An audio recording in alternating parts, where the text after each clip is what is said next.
Assalamualaikum warahmatullahi wabarakatuh. Saya Sarah Nurwanda sedikit ingin menjelaskan tentang metode pembuatan Al-Quran dengan cara kontemporer Islam dan bagaimana sih tanggapan masyarakat sekarang akan hal ini.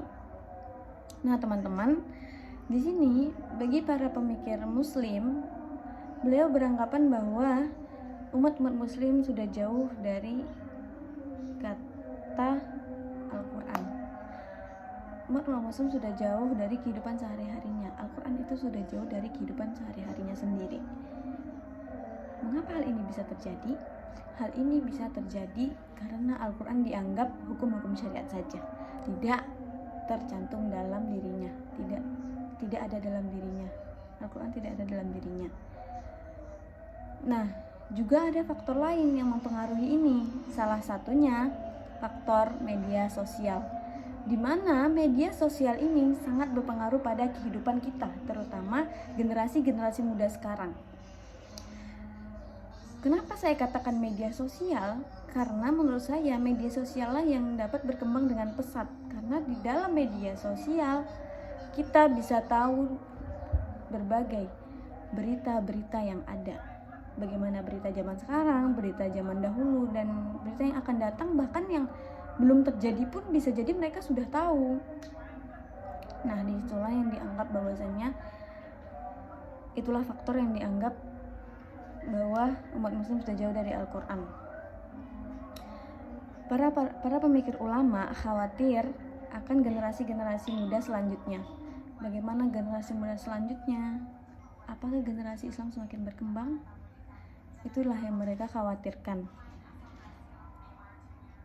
Namun salah satu pemikir Islam, yakni Abu al-Ala Maududi, beliau beranggapan bahwa beliau menuliskan tafsir Al-Quran dengan cara semudah-mudahnya, dengan tujuan untuk mempermudahkan umat-umat Islam dalam memahami Al-Quran. Mohon maaf terutama bagi kalangan umat-umat Muslim yang bisa dikatakan kurang dalam memahami tulisan-tulisan bahasa Arab. Maka itulah beliau membuat Al-Quran dengan semudah-mudahnya. Di sisi lain juga ada Muhammad Izzat Darwaza. Beliau juga mentafsirkan Al-Quran dengan cara semudah-mudahnya, dan lebih kerennya lagi, beliau mentafsirkan Al-Quran dengan metode zaman sekarang.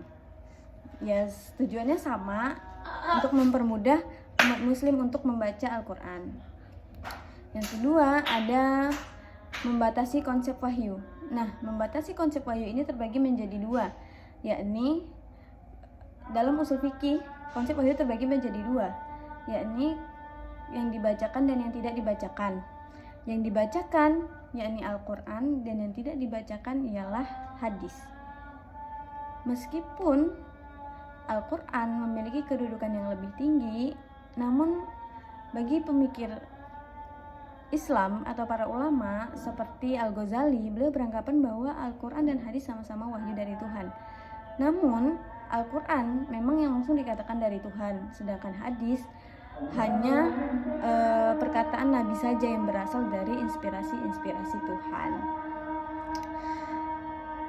Al-Quran dianggap sebagai firman Tuhan yang dibacakan dalam ibadah kita sehari-hari, dan hadis hanya perkataan-perkataan Nabi saja.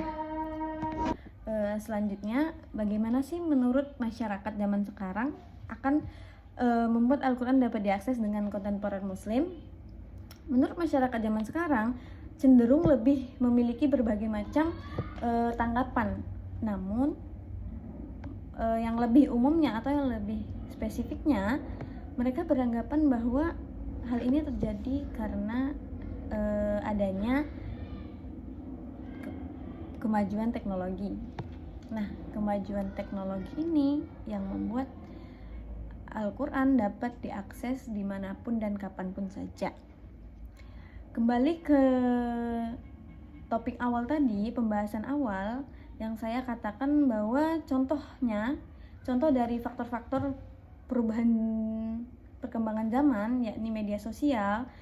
Nah, hal ini sama akan kemajuan teknologi di dalam media sosial. media sosial ini ada pada teknologi. Nah, di dalam teknologi ini, di dalam media sosial ini terdapat berbagai macam aplikasi atau website-website, atau yang lebih sering kita katakan ialah Google dan platform-platform lainnya yang bisa mengakses Al-Quran dimanapun dan kapanpun saja tanpa memandang usia, baik usia muda ataupun usia tua. Menurut masyarakat sekarang, semua kalangan bisa mengakses Al-Quran hanya dengan teknologi saja atau media sosial saja. Dengan media sosial saja, masyarakat sudah bisa memahami dan membaca Al-Quran.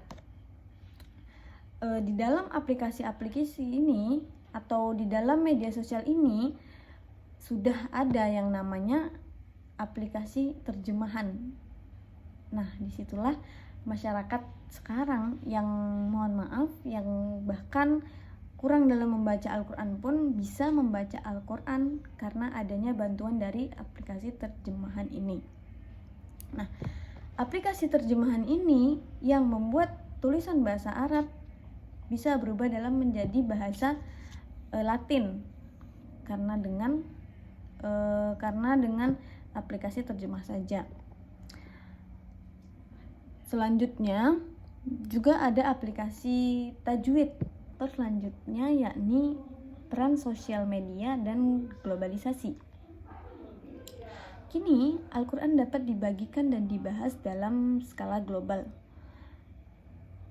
Dan para pemuda-pemudi muslim sekarang dapat saling berbagi pengetahuan tentang Al-Quran hanya dengan teknologi media sosial saja, dan dapat diketahui dari berbagai kalangan belahan dunia.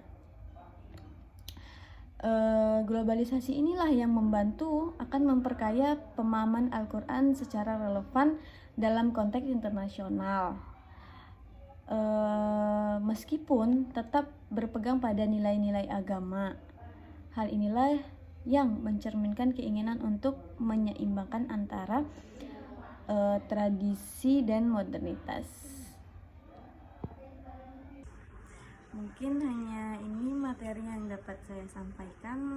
Ya, memang hanya sedikit, tapi mungkin semoga bisa dipahami. Dari materi kita tadi, yakni metode pembuatan Al-Quran dapat diakses dengan kontemporer muslim. Semoga bisa dipahami untuk kita semua, dan semoga kita semakin dekat dengan Al-Quran. Sekian dari saya. Assalamualaikum warahmatullahi wabarakatuh.